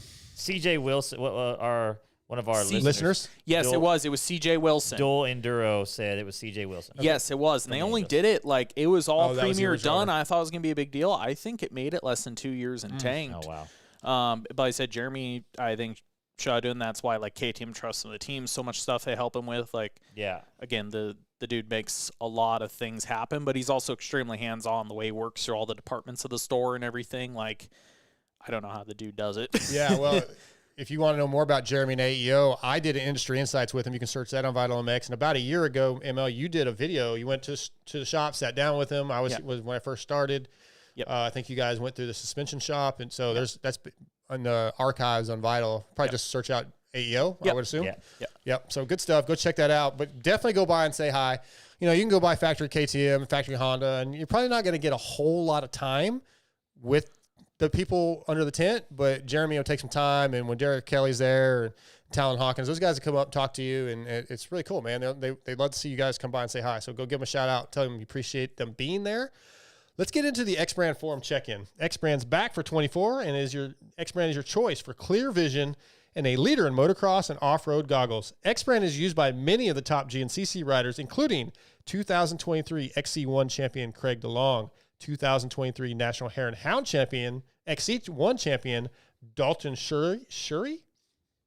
I keep wanting to say Shirley. I think it's Shirey. I think it's Shirey. See, don't look at me. We're new to off-road. Shirey. These are supposed to be your people now. I'm getting there, man. I'm new. I'm working my way in. Sorry, he only cares about GNCC. Do you see how angry he got there? Like, not angry at all, bro. He was at Kiefer's for a couple days. Yeah, he's picking up a lot of on aggression between Chris and Heather. That quick to anger, Chris. 2023 AMA National Enduro Champion Grant Baylor, Lyndon Snodgrass, as well as many motocross, supercross, and arena cross riders like Kyle Scism, Freddie Noren, Henry Miller, Michael Hicks, Richard Taylor, Jerry Robin, and more. Visit xbrand.com or go to your local dealership. And don't forget, Hunter Lawrence won a championship on an X-Brand Lucid. Yes, it said Alpine Stars on the side. It's X-Brand. The X-Brand forum check-in. I'm a little out of sorts here today since I don't have my normal setup. The topic is your moto regrets, posted by Falcon. Everybody has them. I don't know. Can you guys hear me okay? Yeah. I'm having to read off to the side. Everybody has them unless you're some kind of golden boy who always won every race you entered. What are some of the small failures or missed opportunities you regret from your motorcycle life? And he goes into his example. You guys can go check that out. TJ, any regrets from your motorcycle? Was it riding quads? Because that would be mine. Well, I will say, if I had a regret, I wish I would have switched. I love all the championships, all the support, and all the stuff. You didn't win. You rode quads. You didn't win championships. There's no such thing. Anyways, I had I'm joking. I'm joking, quad people.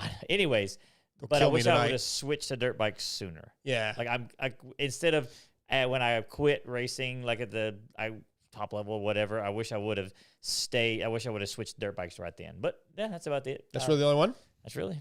What about you, ML? And everybody knows about your team, so let's go you racing. Yeah, you. God, I would just throw the team. Like for you're being fast. born, Do you feel like you could have done anything to go to the next level? Yeah, I think better guidance, better head on my shoulders. Like being born and raised in SoCal, I had way better opportunities than most people would. I don't think I took proper advantage of them. But at the same time, Do you regret that? Yeah, definitely looking back on it. I remember like even trying to dick around on a supercross track and trying to think about my license, just not getting proper guidance. That I had people around me. I could have easily asked for their help to understand it better and tried better. I put a decent foot forward at one point, but still, when I look back on it, it's like, yeah, it's easy to look back now and go, man, I could have done X, Y, and Z. And I don't know if I ever would have been anything, but it would have been, it would have been cool to at least like say do what your son Doc's doing. Like it would have been cool to try racing Supercross a little better, to do some national and some stuff like that. Like I think I know where my ceiling would be at max, and yeah, it wouldn't be anything special. It wouldn't be anything noteworthy. It wouldn't make me a living. It just would have been cool. I look back on that stuff. And even now, just how I ride, it would just make better across the board. I'm somehow getting better as I get older because I still have a ceiling I didn't get to, which is that's my regret, just not taking it seriously enough. But at the same time, I'm ultra grateful because again, all the stuff I was around is what led me to basically having a job in the industry that I do, sort of the dream job, like going to races, building project bikes, testing bikes, doing kind of not having much of a real job. My job is a little more real now. Running Vital, I have more stress and more. What would you call it? Responsibilities by far than I used to have. Wrangle cats like him. Yeah, no shit. But it's tough. I gotta find cables. I gotta find cables when this guy forgets them as usual. But man, you know what? It'd been a lot easier. It'd have been a lot easier if we had started this thing at like noon. It would have been a lot easier if you would have told me that the cable you grabbed was the wrong one. I would have had more than 5 minutes to find it. When I got here, there was a lot more needed to be done than a cable. But what was your regret? Exactly. I don't think I started racing really late, but I honestly don't know that I believe I had the ability to be much better than I am. So I would love to have started earlier but I think my biggest regret is not like I rode with my dad a lot when I was young, when I got started. So I wish I'd had more years to ride with him. Gotcha. Once I started getting halfway decent, he kind of quit riding so much. And I wish we'd had more years. Like when I see Aiden and Chris riding together, I would have loved to have something like that, even if we weren't super as fast as they were, just to have those experiences. Yeah. So I think, maybe not. And even when I was riding with Dad, maybe not taking it all in and realizing how special that was. I was pitted next to some guys today that were a father and son, and I was talking to them about racing, and they're like, "Yeah, we just love riding together." And I was like, "That's super cool seeing that kind of stuff." Yeah, so I get it. Cool stuff. We're gonna get into the emails. We're gonna do the Evans Coolant email. That's another new sponsor for 24. We may have a couple more coming on. We're working on. We got a couple that I'm really excited about. I'm hoping they happen. We'll let you guys know. I'm personally excited about all of our sponsors. Oh, I am absolutely. Equally. This man is an equal opportunist over here, unlike you. And our presenting sponsor, I guess we need to get into Blue Crew and all that, but Yamaha Motorsports and Race Tech, keeping the show going, presenting sponsors. Thank you so much. But Evans Coolant is on board for 24, and Evans coolant protects your engine because it always stays liquid. Steam inside the engine creates hot spots and detonation, but with Evans, the metal is always liquid cooled. Used by HRC Honda, factory Beta, USA. I got in trouble today for saying Beta. Beta. I just like the word Beta. It sounds, Beta. I love it, but they don't like it over there, so we'll go Beta. Yeah, and there's one person, he just likes, the person who gave you crap just likes to give everybody crap. Love I got DMs about it, and he threatened to come after me, and it's good. Muto's awesome. Yeah, he's great. Anyway, and Ampro, factory Yamaha, and lots of other teams, regardless of their sponsorship. We ran Evans, Murray's team. And you want to tell us who your sponsor was? No, we were sponsored by Evans, but I had to give it to other teams that did not run it, and I happen to have a big stash on me at one point. Nice. Well, Evans is in the bikes on the podium. Evans Coolant. Check him out. Follow him on Instagram. Go buy some. The Evans Coolant emails. We got our regulars, Zaphod Beeblebrox. That sounds like a makeup name. It's from Hitchhiker's Guide to the Galaxy. Oh, it is. Yeah, I didn't recognize it the first time. Oh, I forgot. That's a good one. He sends in emails every time. Don't forget, motoxpodshow@gmail.com to get in on the emails, get on the top fives, because we're going to start doing top fives pretty much every week. I'll start letting you guys know ahead of time what the next topic is. I'll do that on a social post. If you want to get in on the Prox highs and lows or Pro X highs and lows, I got one here that's, same thing as the Beta. I got two people. Anyway. We're gonna go. I'm all about the Prox. I called them just on the phone and asked them, and they said it's Pro X. When I called them, because I was like, I know I'm right. Prox. I think in Europe it's Prox.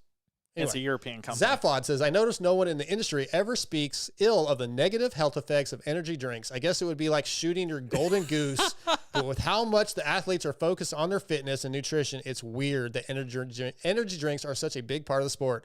I cringe when I see them drinking their cans of energy drink water on the podium. Sometimes I think of the influence that must have on kids, and it saddens me that drinks with tons of sugar, caffeine, and many weird chemicals in the backbone of our sport. Red Bull, Monster, if you guys want to sponsor the show. But no, we know they're not drinking it. It's like, well, here's the thing, though. You would also be surprised how many of the riders I've run into will drink a real one. Okay, after a race, just like Tour de France. They'll pound a Coke when they need sugar. I've watched plenty of riders rip a real Monster Red Bull open. Just like everything in life. You don't take it in... Moderation is everything. Yeah. Everything will kill you in large quantity other than about water. Yeah. Water will kill you. You can drink enough water where you can actually die. Exactly. Yeah. Let me finish. So that's the point. One more question. What do you guys think of this? Could our sport survive without pushing this poison? I would say survive. Yes, it was here before. We remember we had cigarettes back then, and then we had beer, and then we tried to go for the CBD thing, but that didn't work. But no, whatever. I mean, it will survive without it. But it started. It was somebody just said you're better off doing meth than drinking a Monster. I think that's a little extreme. That's a little aggressive. Well, we know what we're doing next week on the MotoXpod show. Whoa, taste test. Well, we are right outside of Anyways, well, remember when we did the what's the stuff called that we got from Australia that they sent us? The gross the spread that we put on toast. Nutella. Not Nutella. That's good. The stuff from Australia that everybody loves. Anyway. We'll do a taste test between Vegemite. Yeah. Vegemite, yeah. All right, next one. Jared Harris. First off, love listening to the show. It's something I look forward to every week. Thanks, Jared. But I don't like Scotty or TJ. Yeah, I know. I get it, man. Sorry. They did not say that, but move on. Well, they said Scotty. They said Jamie. Yeah, they actually said that guy named really that Dark Side guy. Who would have a stupid nickname like that? I agree. I forgot to tell you, I saw a guy the other day at Fox Raceway, and I tried to get a picture of him, but it was awkward. He looked at me as I picked up my camera. His hoodie just said Dark Side on it. Chris is all over me about creating T-shirts. He's like, I'm going to do T-shirts when I get home. Yeah. So we're gonna do T-shirts, and we're gonna start giving away on the show. Yeah. Hey, real quick. Giving away. Hey, real quick. Speaking of the MotoXpod show, I forgot to mention about fantasy earlier. Yeah. There is a MotoXpod league. Yes, you created that today. So and I think the winner every week should get a prize, and you should have to give somebody a prize every week. Jesus. Alrighty, we have sponsors. No, but it has to be something from your house, like a personal item. I think people would purposely try not to win. Then. I'm not giving up my white fudge covered Oreos or my Tim Tams. Tim Tams. Tim Tams. All right, listen. Just finished up the show from a couple days ago, and I absolutely love the idea of a hidden gem segment. That was the discussion you and I had about tracks. I'm from Central Illinois and travel all over trying to find badass hidden hole in the wall tracks. Illinois has some amazing tracks y'all should cover. What do you think about that project? That was something I kind of had an idea, and then you're like, hey, I've been thinking about this for a while. So, what are your thoughts on it? At one point, I wanted to do the same thing, and I think we both talked about it. I think we'll both attempt it in a way. Like, I've always wanted just to drive. Dude, it's funny when you go to Google Maps. I got the RV. And dude, when you hit Google Maps and you just put motocross track over state, there's stuff I've popped up I've never heard of. I look at a couple photos. I'm like, I want to go there. I want to see if this I have a goal for 2024, not like a new year, but this next year, I want to hit every publicly open track in Texas. Like, the place I haven't been before. There's, like you said, they're all over. It may be like a little dirt. There was tracks in NorCal I've never heard of, and I know people that live up towards Sacramento, but I'm talking about like I'm like, dude, I didn't even know this was here, and this is in my state, and I've never gone and rode it. There's a lot of, like I said, in Texas that I just want to hit all of them this year. So I'm in if we want to do that. Like, especially, I think I'll travel to whatever state I like. I think that's definitely a segment work. I know, me and you were trying to do Loretta's thing. Definitely leading up to Loretta's, there's a lot of East Coast tracks I want to bounce around and hit. I'm going to try to go on that'd be cool. So, like, MotoXpodshow@gmail.com. Like, if you have some track suggestions that you think are cool, like, send them to us. Maybe I can get ML to send me to a couple of them, or maybe he can make it out. So, give me some suggestions, MotoXpodshow@gmail.com. And, again, get involved with all these segments. We really want you guys in. That'd be cool. Anything else on that? We got one more email, but anything else on Hidden Gems? All right. Shane Bagley sent in his top 5 last week was favorite movie villains. Yes. Which, if you want to think about a couple real quick while I read his, maybe you can give us a couple of yours, ML, since you weren't on last week. Darth Vader. That was my number one. And then I went like Jenny and Mallory Knox from Natural Born Killers. That was a good one. I said, what was the one I said that Jules from Pulp Fiction, but they're like, he wasn't a villain. Well, he's a hitman. Yeah, I kind of agree with that one. Like, he's he's a bad guy. Yeah. But we like him, but that doesn't make him not a villain. I don't think that's just because you're a bad guy. He kills people. It doesn't make you for a living. But the villain is like the person who's against the antagonist. I'll accept that. But Shane's were Shooter McGavin from Happy Gilmore, Alonzo Harris, Training Day. I've actually never seen that. I hadn't seen it. Jean Girard from Talladega Nights. That's a pretty good one. That's a really good one. I just watched that. They were making out at the end. I don't know. They're both Bill villains. Lumberg from Office Space. I forgot about that. That's a good one. Yeah. What is it? I'm going to need you to come in on Sunday. Okay? Something like that? Yeah. I'm not doing it justice. And Les Grossman from Tropic Thunder. I don't remember. But I don't know if he was a villain, but sure. Yeah, those are Shane's picks. I'm gonna back Shane because I still say Jules is a villain. Do you have any that stand out other than Vader? The problem is like all these like anti-hero ones. Like I want to say I was a huge Harry Potter engineer, so like Snape, but he was actually a good guy at the end. But you kind of fell for the first during the first few, kind of loved to hate the guy. So yeah, I have a hard time. I liked the dude with no Harry's. nose. What about Harry Potter's? His aunt and uncle or whatever that raised him. Oh, they're absolute assholes. Yeah. Yes. That was always my favorite part of those movies was like the beginning. I just loved how they tortured him. Wow. I don't know, man. About you, Jamie? It was great. I thought it was great. What's our top 5 this week? Magazines? Yeah, top 5 magazines. If you guys want to get involved in top 5s, next week's top 5 list is going to be skills you would like to learn. So it could be learning guitar, TJ learning to spell. Top 5 skills. It's a good one. I mean, I can't even. I won't be here, but that's going to be at the top of my list. I'm just going to throw it out there. Thank God for spell check. We'll go with Scotty's first since he's not here. He didn't give them to me in a particular order, but he said they're all almost motor magazines: Dirt Rider, Transworld, Racer X. Hopefully, they're not in that order. Sports Illustrated and National Geographic. Those were Scotty's. I've got mine. Go ahead. Okay. Go ahead. You want to go? No, go ahead. Go ahead. So, being the music fan I am, my favorite magazine probably of all time was called Hit Parader. It was a rock magazine in the 80s, and I bought it every month. Loved it. Motocross Journal was probably my favorite motocross magazine. It was very limited in the 90s. Loved that. Still have 3 or 4 of those. I was a Cracked magazine fan as a kid. I thought he was going to say he was a cracked addict. Well, I was that too. That's what I thought it was about when I first bought it. It was Crack. But like, everybody loves Mad magazine, but I liked both Cracked, of them. but I can't remember why. why. Both of them on here because Crack was more raunchy. Okay, maybe that was what it was. Yeah. In the 90s, I read Details magazine a lot. That was like, it was sort of like what's a women's magazine? Like Vanity Fair, but like for dudes, it would like give fashion advice. I don't know. For some reason, I like that magazine. There was always hot chicks in it. And then as a kid, Highlights. I remember highlights. Find like what's different about this picture and all the hidden stuff. Yeah, I was so little. I didn't even think about that. I still look at those when I go to doctor's office. I'll still open a highlights. Well, I mean, some things are hard for you. Yeah, man. I mean, I like to try to find the hidden pictures. I usually have to get my kid to help me figure it out, but yeah. Those are mine. TJ? Oh, me? Okay. Sure. So I have right there and kind of in order, but not really, but we'll go 5 to 1 or whatever, was Mad and Crack. But those are two of them. I liked both of them. They were both funny.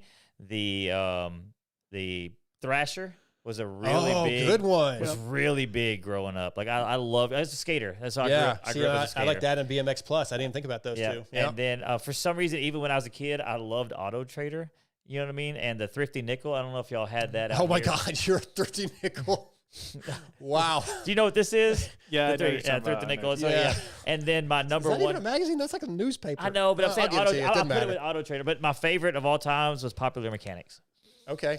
I really like that. And then my runner, I guess you call it the extra, was all of the Playboys that you find on the side of the road. Okay. But as a kid, you'd find the Playboys on the side of the road. I just love the cartoons. Yeah. But especially when Playboy had like a famous chick, like a Farrah Fawcett. I never got to look. Sable. Like literally we were kids in the city. Some dude would throw them out the window. Burn. Before the wife found them, I guess. And you'd find them on the side. You would see a magazine on the side of the road. You're like, dang, y'all know what that is. And you run over there. Oh, Lord. Mine's a random batch. I have two car magazines, Motor Trend and Car and Driver. Racer X is my only moto magazine. I kind of miss Transworld from the day. I did read Transworld a bit. Never was a big high torque mag guy. Yeah. Game Informer, big video game nerd when I was younger. And then a really random one. This falls into the nerd category. I really love Japanese anime growing up. So Shonen Jump. It's basically a weekly and a monthly magazine that has all these short chapters of mangas in before they get assembled into a book and a bunch of stuff about. That sounds interesting. Was it like already like, what do you call it, translated kind of a deal? There's a U.S. version, yes. The U.S. version? Yes.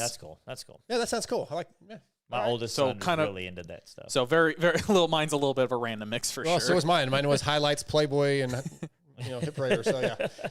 Okay. Somebody said, what's one I didn't think of? Somebody said Cycle News.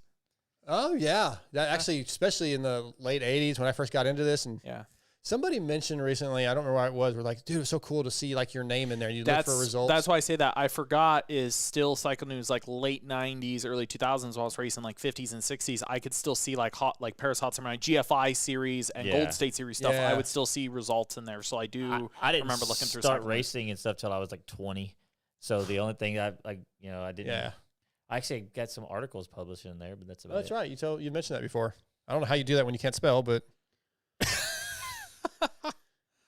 Prox is rooted in racing from motocross to off-road and supporting teams such as Ampro, Yamaha, Pro Circuit Kawasaki, and SLR Honda. They have been supplying quality components for almost 50 years, from complex jobs like an engine rebuild to simple maintenance, including filters, chains, and sprockets. I need those guys.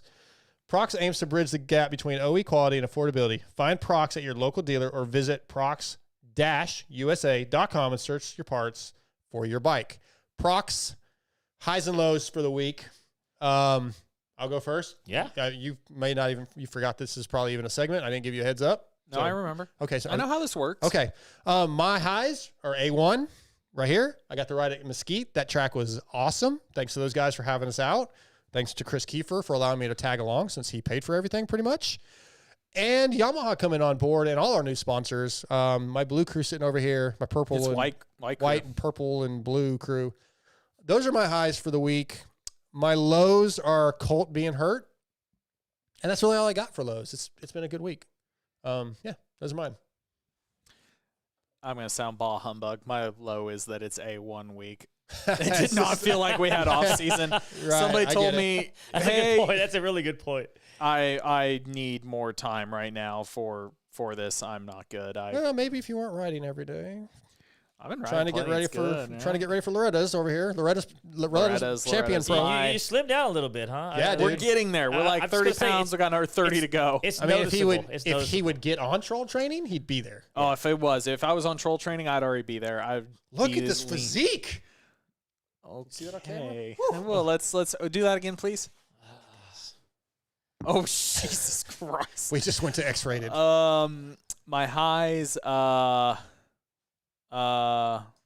still alive. Okay. What, I mean, we don't have a lot of positives right now. Anybody that listens to Coffee with the Kiefer knows there's a high in your life. Oh, God. You don't have to get into the details. Just I have a girlfriend, yes. Yeah, man. You can see the difference in your face and the way you talk. You're happy. It's good. Yeah. You know what? That's my low. I don't. I don't have a girlfriend. No, go ahead, TJ. Oh, my God. My highs are being out here riding.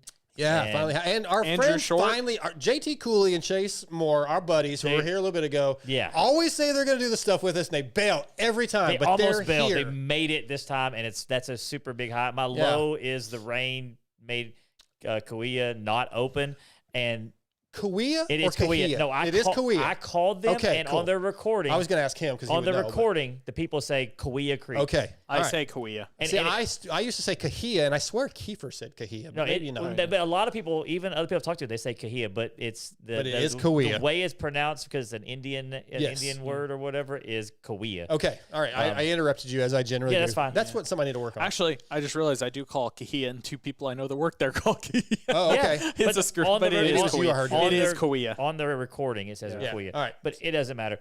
That they were closed, and then this is a huge week. There's hundreds and hundreds of people coming into the state to ride. Why wouldn't they open up an extra day? They're going to make money.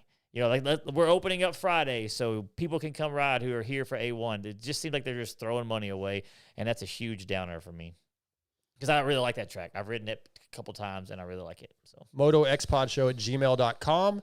You can get involved. Send us your highs and lows for the week. Yamaha Motorsports, Race Tech presenting the show. Troll Training. Speaking of troll training is the culmination of a combined 3 decades spent in the trenches of the professional sports scene, refining training methods, learning, absorbing, and training alongside some of the best in the business, striving to find the ultimate training program.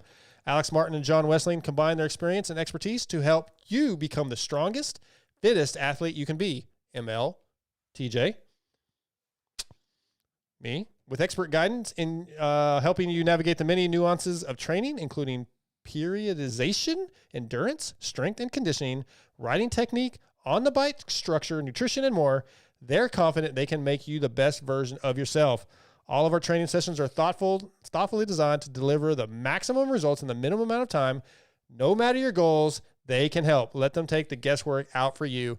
There's multiple packages that you can choose from. Trolltraining.com.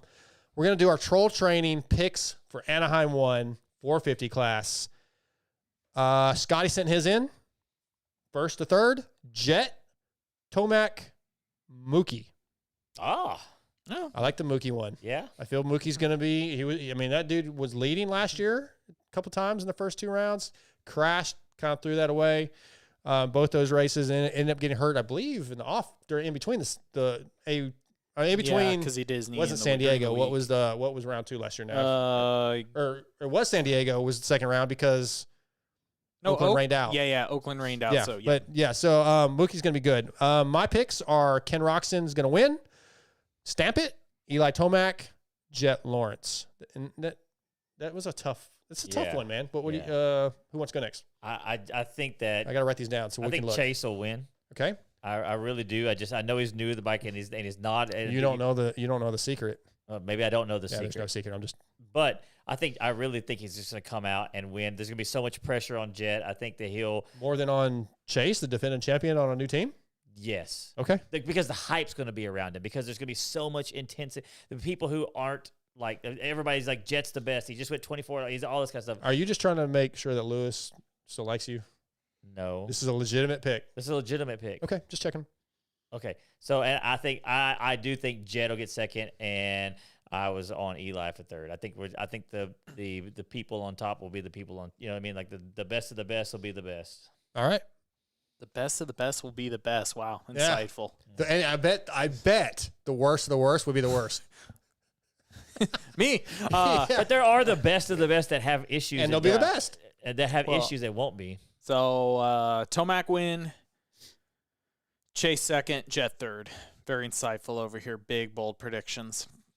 Okay. Very bold. Well, we're going to find out in just a couple of nights. Those are good picks. Don't forget, MotoXpodShow@gmail.com. Get your troll training picks of the week in for next week for San Francisco. Is troll training going to take you to Loretta Lynn's aboard your new Blue Crew? Dude, if I'm going to be 100% honest, I honestly don't think I will qualify. Now, you and Kiefer are trying to get me to come out to California to run the areas and the regionals because you think I'll have a better chance. I raced against rode with Fireman Dave at Mesquite, one of Kiefer's friends. He's going to be in my class, and he's so much faster than me. Yeah, I got a lot of work to do. Ain't playing. Huh? The vet classes ain't. No, it is. But the fun, and for me, the goal is just making the attempt. Let's get the work done and see what I can do and try to improve. I was going, but I'd be very surprised if I qualify. And Heather was like, "You're just being so negative. You're not going to be able to get there like that." And I'm just trying to visualization. I guess I'm trying not to be like visualization. Okay, I'm going to win. You know, I'm just visualization. I need to visualize not tipping over in ruts before I do that, because I did that a couple times yesterday in front of another podcast host. I thought it was very funny. I was playing on. I like that you're both Blue Crew now. I'm out. Hey man, you're out on Loretta's? Yeah, I am, because they won't let electric bikes in, and so they can eat it. Especially a homemade one. I don't give a. I didn't say a word. Yeah, what do you think? What do you think? Bikes. I mean, Yamaha Motorsports, they just see the elite in podcasts, and they see the future. And I mean, I think it's pretty impressive that how their foresight into what this industry is going to become, what we're doing here at Vital MX. And I bet next year Steve might be back on a Kickstarter bike. I don't know. I know. I'm just worried that your Blue Crew is going to end up with a sprocket that looked like the green one we were. Well, not today. If I can take some home with me. We get some extras and take them home, and I can get. I don't know how you burned through it that fast on the second one, dude. It's just ripping. You know what? It was fine until Aiden rode it. Yeah, I would blame Aiden. Probably just rode it. That bike didn't know it could go that fast, and it was just. It'd forgotten. Yeah, usually we'll wrap up here, but you had a couple topics you wanted to bring up that you mentioned earlier, and I don't know if one of them, if it's the restaurant where we ate a little while ago, but you had a couple things you said you want to talk about, ML. So what do you got? Tell us about your sourdough sandwich from Carl's Jr. Well, so people need a background on this. TJ, you've talked about liking Carl's Jr. in the past, yes? And I always say it's crap. But I also buy like the $4 meal. Yeah, but I always say like Carl's Jr. sucks. Yes. I got the sourdough bacon cheeseburger earlier. It's a good burger. And I was like, God, that's a good burger, but don't tell TJ. He's like, well, obviously I'm going to bring it up on the show. Yeah, because they make the sourdough was made a good. Not only that, JT, our buddy, we went to Del Taco, which is like one of my favorite restaurants of all time. So he gets a terrible experience because he's very picky. He doesn't eat beans. He doesn't eat the vegetables. He doesn't eat onions. So he made an order. And they screwed it up. They did. Everything he ordered was screwed up. He's like, this is the worst place ever. And then they went, for some reason, they went back by there today, even though he was saying this is the worst, and then he was happy with it. You know what I mean? So, that place is great. But so, I guess the point is, I'm right. You were somewhat right. No. I'm either. Right, fine. I'm going to give it to you. You were right. I'll give it to you. So Thank you, ML. Yeah, what's the other? I figured you'd appreciate that. Never known. But he was. I mean, that's going to be edited out. But he was 100% right on In-N-Out Burger, so I can't really argue with him on things. What's the other one, ML? New year, new us. What are our racing goals for the year? I mean, we were joking about Loretta's earlier, but seriously, like, what's your riding? What are your goals or projects you want to do that are around dirt bikes? Let's sandwich talk, more dirt bike talk.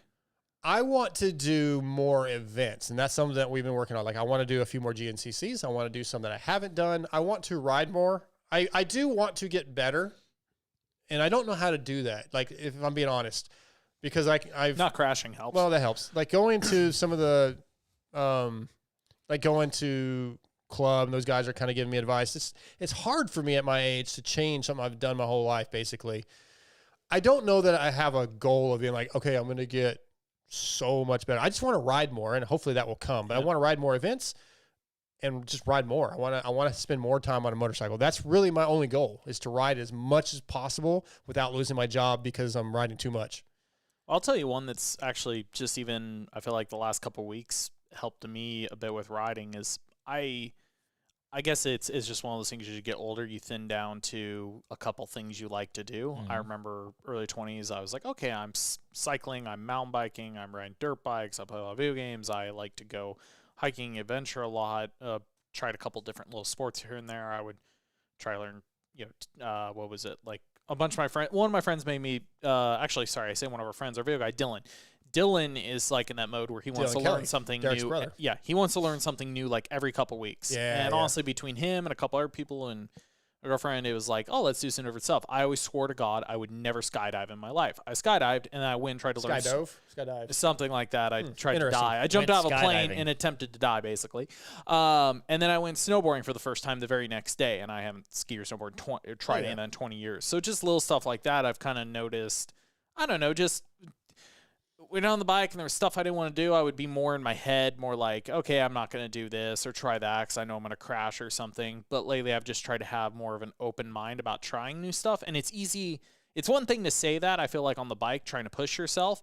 But I don't know, something that's helped me is just also attacking other aspects of things I want to learn. I guess kind of it'll get brought up your guys' next week's show, but top 5, skills you want to learn. I actually do believe, from a mental standpoint, it has helped me with my riding, just trying to be more open-minded, not as closed-minded as I used to be. Nice. Again, trying to believe I can do new things. Yeah. I like it. TJ, anything? Just like I said, I want to hit every public open track in Texas. I think it'd be cool to do. There's a couple of them. I mean, there's obviously more than a couple. There's like a lot of them I haven't been to. Sure. So just want to hit those up and learn to spell. And well, that's really more learning punctuation, grammar, spelling. Right. Look, I'm extremely dyslexic, and it's like I feel attacked, and I feel like you are picking on somebody with a disability, and I need to speak to I hear what you're saying. And let me say, good. All right. Anything else, ML? We good? We'll wrap this thing up. Oh, it's such a short show. You got no other topics for me? I don't. I don't. That's all I got. Great prep work. Great prep work. I had some topics. You brought a couple topics. Yeah, I think you did good. It's not a short show. How long has this show's been going? Hour and 40 minutes. It's a little short. Yeah. It's a little shorter than Perfect normal. timing. But we've done some really long shows. So we'll be back next week with another MotoXpod show. What we got? You laughing at something? Mudo's calling me in the middle of the show. Probably to yell at you for saying beta. Yeah. Beta. You think he's listening? Possibly. All right, we're going to wrap this thing up. I want to thank our sponsors, our presenting sponsors, Yamaha Motorsports and Racetech, along with our other sponsors, Prox, X-Brand, Guts Racing, FXR, Troll Training, Evans Coolant. We love you guys. Appreciate you listening. We'll be back next week with a new show. Thanks to Jeremy Scism and Jeff Crutcher. Man, appreciate you guys coming on. A lot of fun. We'll be back next week. We're out.